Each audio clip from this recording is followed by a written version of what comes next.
You may have been reading through the book of Exodus, and about halfway through, find yourself asking, wait a second, where did this story go? What are all of these rules and laws that I'm reading about? You see, when we get to Mount Sinai, God isn't just giving his people the 10 Commandments. He's restructuring how all of their life is going to have to be lived in the presence of him dwelling in their midst. You see, just like in the Garden of Eden, God is going to once again dwell with his people in their midst. He's going to dwell right there with them. And it means that all of their life is going to have to change. And unlike the Garden of Eden, the world is now broken by sin.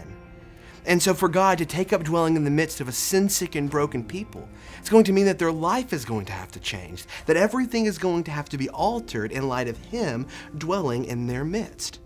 And so while we can't deal with all the questions of the law codes in Scripture, I do want to give you maybe just one lens for understanding the laws and the rules and regulations that you read about in the book of Exodus. And that lens could be summed up with one word.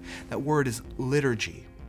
Now, liturgy just means work of the people. So it's a broad word, and it encompasses purposefully all of life.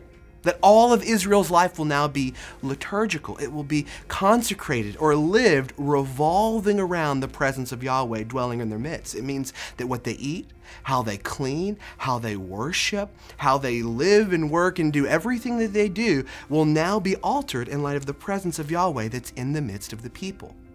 Let me give you maybe a helpful example here. If you and your friends were over at your home and you were enjoying dinner or watching a football game and the back door was open, and let's imagine that you're sitting there and all of a sudden a lion walks through the back door. Well, now everything has to change. It's still your home, they're still your friends, and much of it is familiar to you, but something has entered into the situation. And now all of your movements are going to take on kind of a different flavor. Your words may become hushed. Why is that? It's because the power of the lion has entered the situation. And so, as you think about the law codes in Scripture, keep in mind, Yahweh is dwelling in the midst of his people. This brings great joy to them because he is their God and they are his people. But it means that everything will have to change now. Everything in their life will take on a new meaning because Yahweh is there. Someone far more powerful has entered the situation, has entered the midst of the people. So what does this mean for Christians like us, covenant participants like Israel? It raises the question, what is it going to mean for us to change as we draw near to the presence of Yahweh and his holiness?